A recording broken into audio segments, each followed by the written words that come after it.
Hello and welcome to Unprofessional Engineering. My name is James. You got Luke. Luke, we have two special guests with us again today. Probably the least interesting of the people we've been interviewing here, but they're also people that can fire us. So when it's your boss's boss's boss and then other bosses, it's a little scary it's sometimes. Scary, right? Yep. So with us we have Greg Fallon, VP of Design and Manufacturing for the Business Strategy and Marketing teams. That is a lot of words. A lot of words. And then we also have Steve Hooper, VP and GM of the Fusion family of products. Welcome, guys. Could you, before we get started with everything, give us a quick idea of what it is you do? You go first, Steve. Okay, all right, I'll start. So what we're trying to do is build a full integrated stack of tools for customers that build products, right? So everything from coming up with the initial ideation and concept definition all the way through to manufacturing it, whether it involves electronics, mechanical engineering, if they have to do some simulation along the way, we want to be able to give them a platform on which they can do that whole process.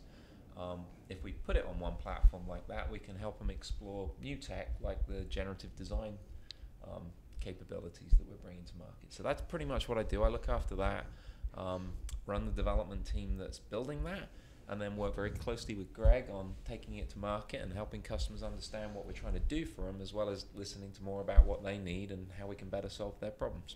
All right. Okay. Greg, how about you?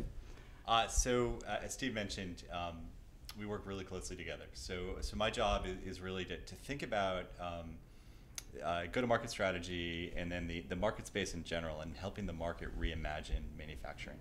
Right, so we have a very specific point of view on what we think reimagining manufacturing looks like, specifically automating the design and make process. So my team thinks about how we want to bring our products to market, where the opportunities are, looking outside of our existing customer base to see what else is out there that we want to be doing. And also apparently see who can have the longest title. Is that like the? That's part of of the competition. If it doesn't scroll onto another line, then you've lost. I think I can go 3 lines. Okay, so and Steve, you've done this before, so no cheating. We always want to get to know you a little better, and this is like, would we be friends? I think at AU we decided that we would in fact be friends, yeah. So that would be nice. So we have a couple icebreaker questions just to loosen you guys up. So, and you're going to answer these just one then the next. So, favorite engineer, designer, or scientist, living or dead? Greg. Oh man,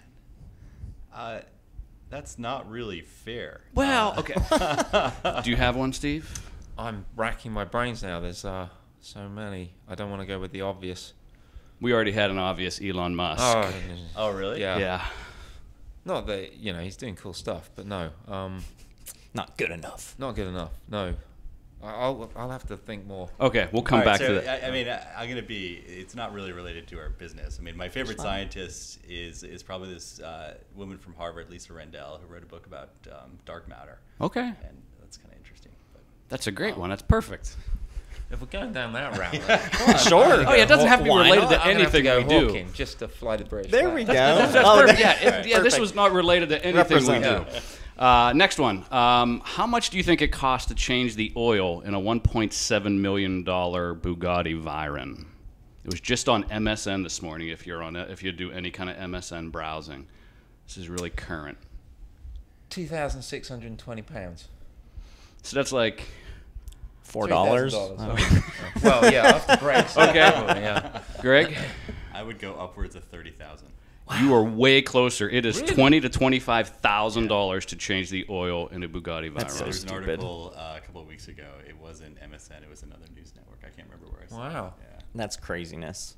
I thought it might be your Bugatti that you get changed I was going all to say, the you time. can tell which one of us Yeah. is closer to owning a Bugatti than... In your mind, is Pluto a planet? As defined, the new definition is it's got to be spherical, so yes. Okay. I'd say yes. Okay. The reason, so I was brought up, learning Pluto was a planet, and then Neil deGrasse Tyson, he's my arch nemesis, had this whole campaign to get rid of Pluto as a planet. So, and we just did a podcast on him, so that's why we're that's why we're fake on science. That's right, fake science. Last one. Do either of you know what big birthday it is today? Oh. No idea. It's happy 19th birthday to Autodesk inventor. 19 years ago today. Yeah. I just found out about that as well. So yeah, we didn't know. One of the product managers emailed us. Yeah. All right, so moving on to some actual questions here. We've heard a whole bunch of talk about future of making throughout the past couple of days and, I mean, forever now.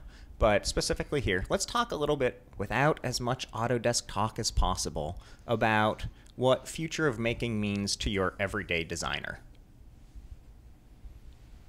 Oh, I'll jump in. Whoever wants to. We were just talking to Steve Gottsinger, who works for Steelcase, and he just in a Q&A session, he had the best answer I thought that I'd heard in a while.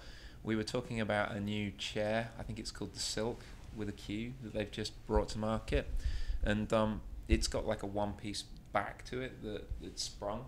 And I asked him, how they'd come up with the idea, and he'd said that it wasn't the designer working on the project that had come up with the idea on their own. They'd been down on the shop talking to the tooling guy who had some experience with composites materials that they'd been working with in the prosthetics industry.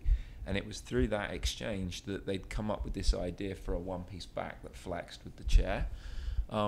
And so there's no technology involved. It's just bringing the worlds of manufacturing and design together and a better appreciation of the material, the manufacturing process, informing the design and ideation phase up front, derived a more innovative product. And I thought that was just a really nice example without the need to talk about CAD or CAM software or anything like that.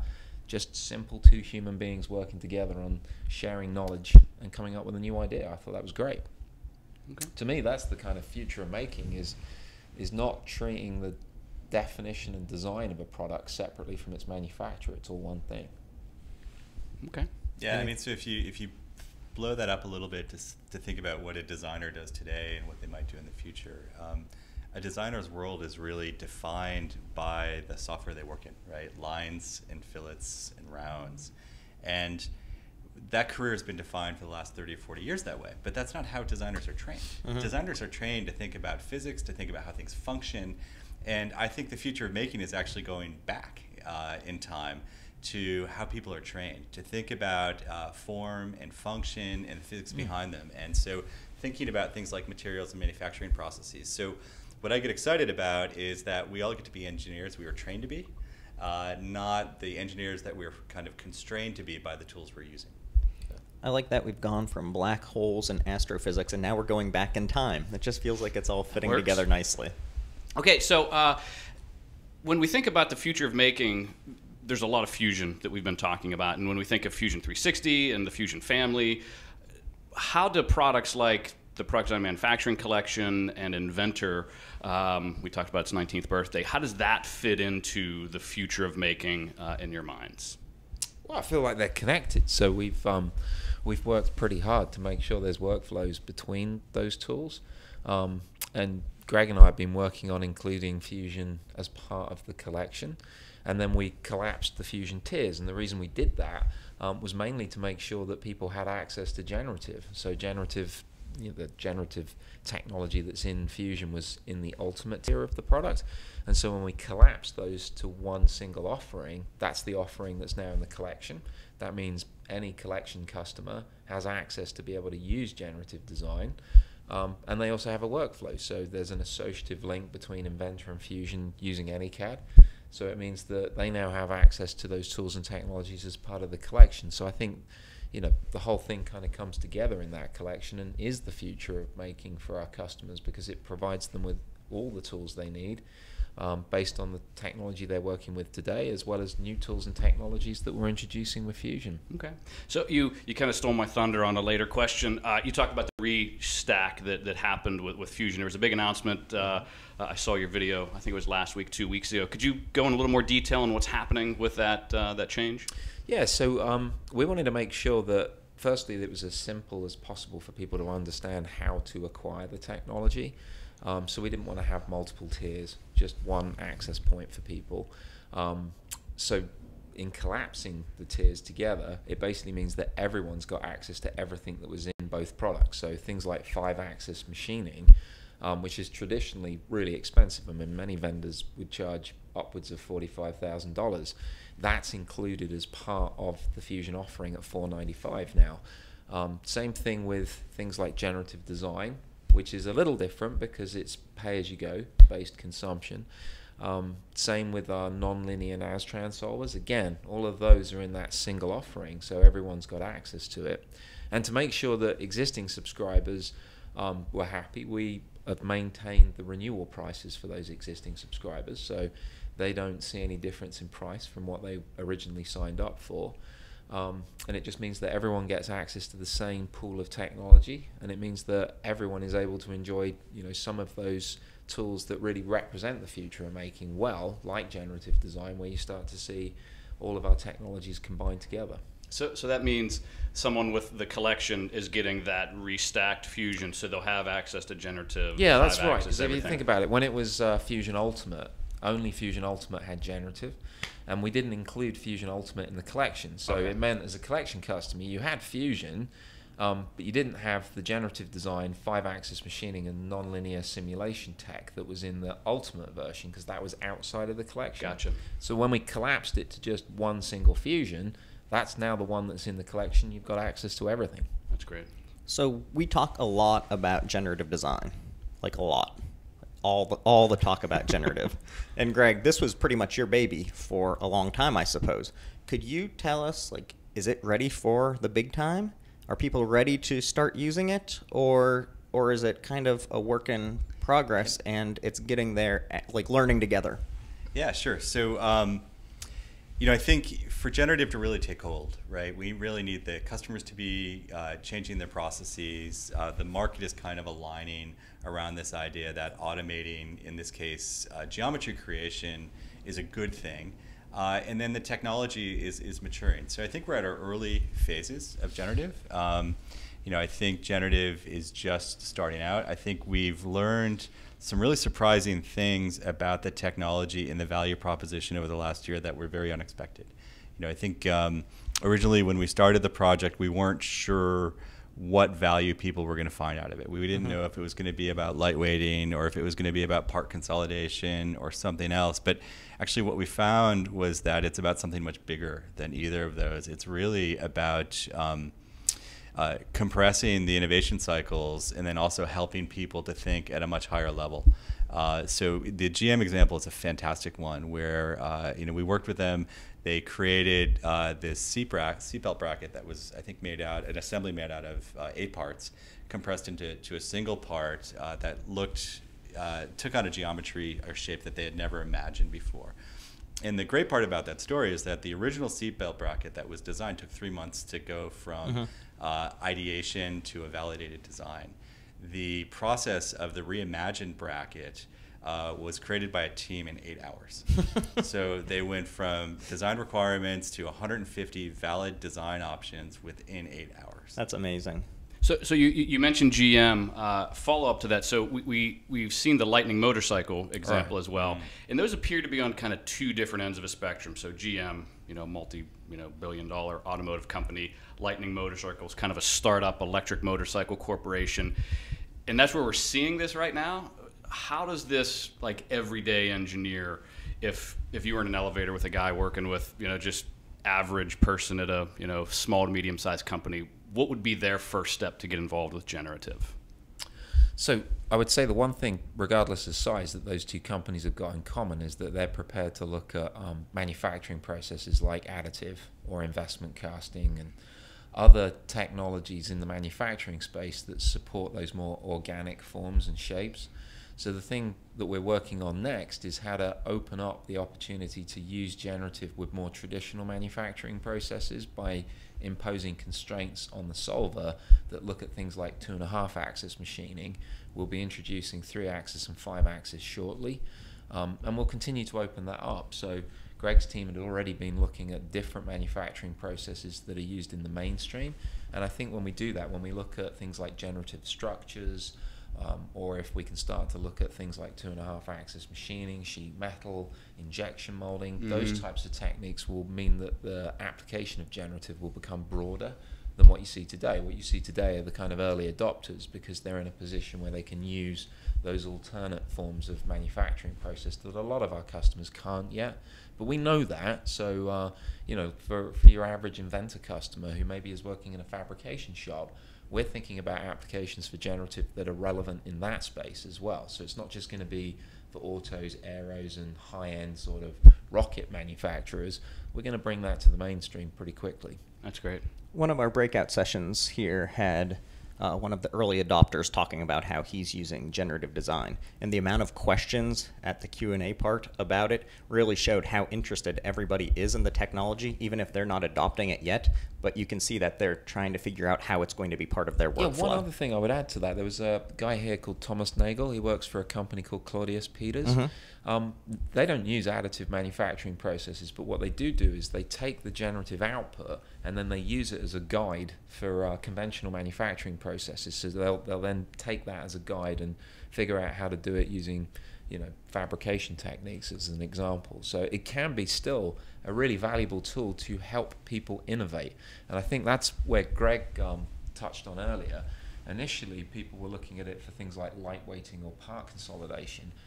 One of the unexpected outcomes is because it's divergent exploration. So instead of taking a part and just trying to rip as much material out as you can to optimize it for weight, it actually provides you with hundreds, if not thousands, of alternatives. Sometimes it can come up with ideas that you've never thought about. So it stimulates innovation, and that's one hot topic for generative, I think, that people are really embracing.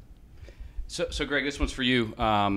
So with all this talk of generative and Fusion family and all the different things, how do we make sure that our inventor and our product design and manufacturing customers understand that that is still a priority for us? You know, we have, you know, lots of customers obviously using the collection and inventor with Fusion 360. So how do we make sure that they know that that's still important for us to continue to deliver the innovation in those areas as well?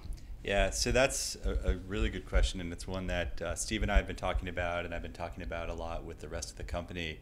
You know, I think that it's a really important point to make. I mean, obviously, Inventor's not going away, and we have hundreds of thousands of users of Inventor in the marketplace using a fantastic tool.